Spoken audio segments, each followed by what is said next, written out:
नमस्कार।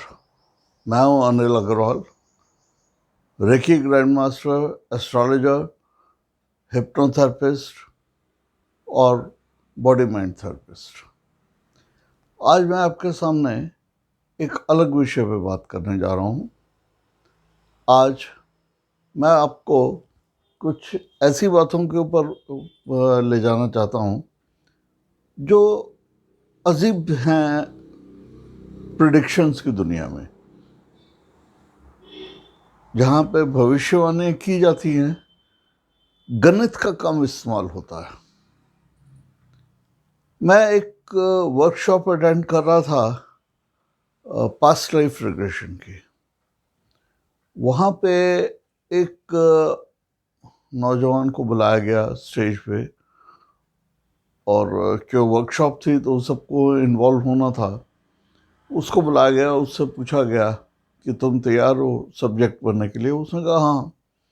तो जो ट्रेनर थे उन्होंने उसको हिप्नोटाइज किया और उसको पास्ट लाइफ में ले जाने की कोशिश की, पर चांस की बात है वो पास्ट में जाने को तैयार नहीं हुआ और हर बार वो इधर उधर भटक जाता था। ये बात है 1999 और 2000 के आसपास की। अब एफर्ट करना छोड़ दिया कि भाई ये थोड़ा सा भटक रहा है इधर उधर। उसे पूछा कि अच्छा अब ये बताओ तुम कहाँ हो। उसने कहा जी एक अजीब सी जगह है, यहाँ चारों तरफ खंडर है, कुछ बिल्डिंग गिरी हुई है, समझ नहीं आ रहा क्या है। तो उन्होंने कहा कि अच्छा आसपास जरा घूम के देखो, तुम्हें क्या नजर आता है। वहां पे लोग हैं? कहते थोड़ी दूर पे लोग हैं। उनसे पूछो जरा कि ये कौन सी जगह है और कौन सा साल है। तो उसने ये बताया कि जी ये जो है जगह न्यूयॉर्क शहर है। तो बड़ी हैरानी हुई कि न्यूयॉर्क शहर में खंडर ऐसे कैसे हो सकता है। पूछा कौन सा साल है, कहते 2001 है। बात आई गई होगी, उसको वापस रिकॉल किया। लोगों ने कहा कि नहीं ये कहीं भटक गया है, हम तो पास्ट लाइफ के प्रैक्टिस करने आए थे और ये कहीं स्लिप कर गया बीच में। खैर टाइम निकल गया।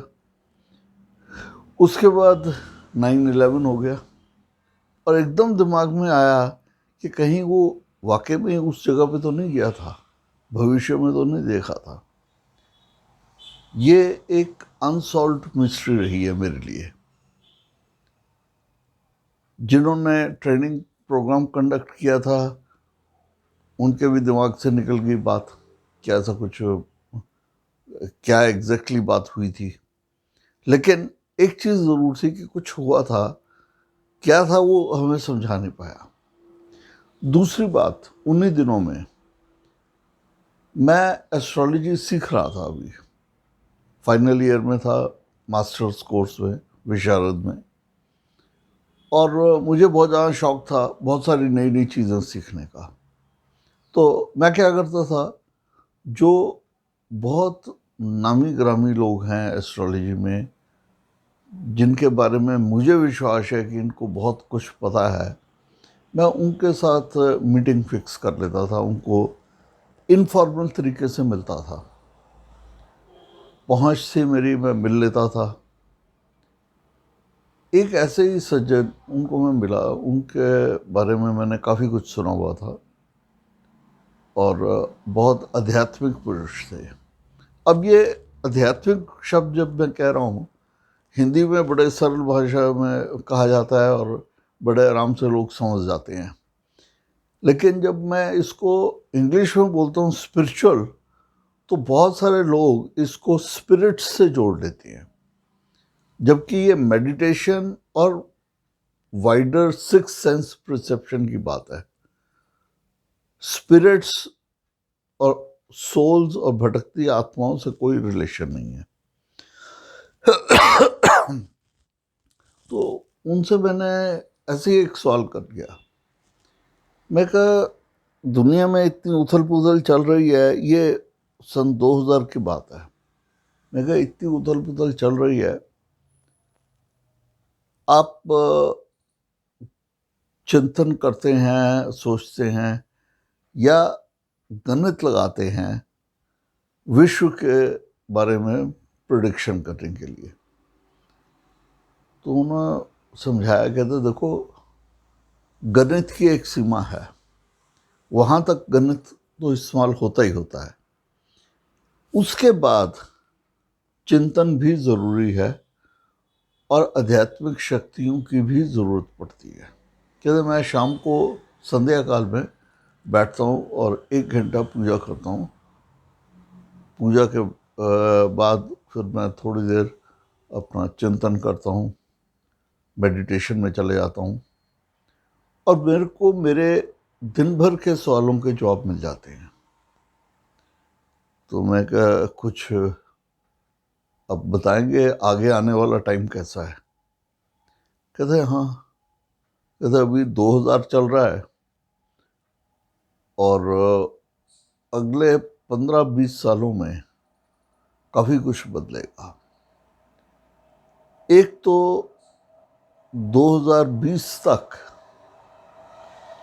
इस्लाम धर्म बहुत फैलेगा दुनिया में। दूसरा, जो अब युद्ध का क्षेत्र बनेगा वो यूरोप बनेगा, यूरोप और उसके आसपास के एरिया होंगे, और जो युद्ध होगा वो मुस्लिम और क्रिश्चियंस के बीच में ज़्यादा होगा। ये बड़ी हैरानी की बात थी, क्योंकि हमारा जो नॉलेज था या एक्सपोजर था वो इंडिया पाकिस्तान से ज़्यादा जुड़ा हुआ था। ग्लोबल वॉर्स या इस टाइप के वाइडर परसेप्शन में हमने सोचा ही कम था। तो मैं कहा और क्या बता सकते हैं? कहते चीन बहुत आगे बढ़ेगा और सुपर पावर्स में आ जाएगा। इंडिया भी उस डायरेक्शन में जाएगा, लेकिन 24-25 में 2024-2025 तक इंडिया सुपर पावर रिकग्नाइज हो जाएगा। 2020 का अगर हम लें तो अभी पीछे रहेगा और इसमें काफ़ी कुछ होगा। तो मैं कहा ये होता कैसे है, कैसे आप कैलकुलेशन में भी कैसे लेते हैं, उस साल की गणना करते हैं?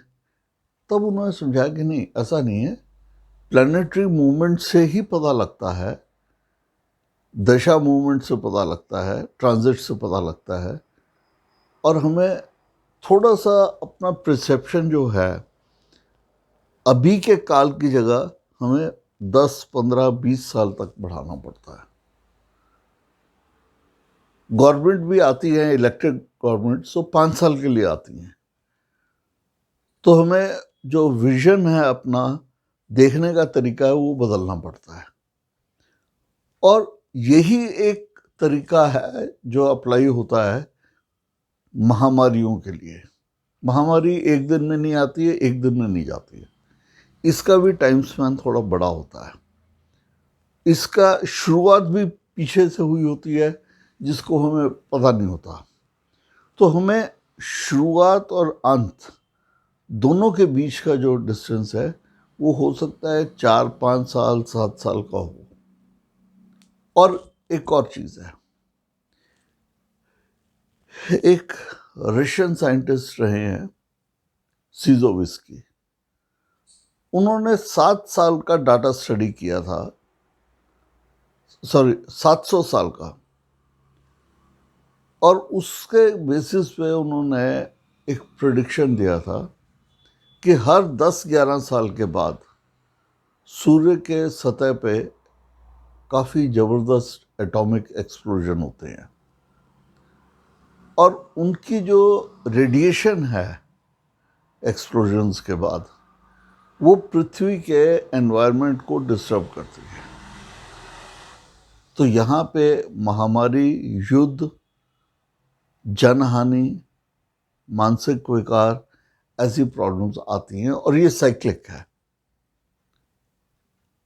उनका डाटा है 700 साल का, उनको अरेस्ट कर दिया, जेल में डाल दिया, लेकिन वो डाटा अवेलेबल है और वो डाटा आज भी वैलिड है।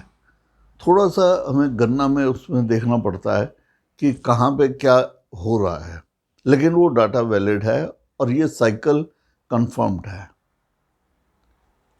तो जो भविष्यवाणियां करते हैं संसार के बारे में लोग और गलत हो जाती हैं, उसका कारण ही मूल रूप से लैक ऑफ स्पिरिचुअलिज्म है, लैक ऑफ मेडिटेशन है, आध्यात्मिक क्षमताएं उनमें नहीं हैं। वो सिर्फ गणित को लेके चलते हैं और वो भी अधूरा, वो भी पूरी तरह से स्टडी नहीं करते। देश काल पात्र का जो नियम है वो पूरी तरह फॉलो नहीं कर पाते। मैं आपको आने वाले वीडियोस में कुछ दुनिया भर की महत्वपूर्ण होने वाली घटनाओं के बारे में बताने की कोशिश करूंगा कि क्या हो रहा है और क्या होने वाला है, चाहे वो महामारी के बारे में हो, चाहे किसी और चीज़ के बारे में हो। इनके बारे में भी हम स्टडी करेंगे और मैं एक एक वीडियो में आपको अलग अलग चीज़ें बताते जाऊंगा। हाँ, अगर आपने मेरे चैनल को सब्सक्राइब नहीं किया तो ज़रूर करिए और बेल आइकन दबाइए नोटिफिकेशन के लिए। नमस्कार।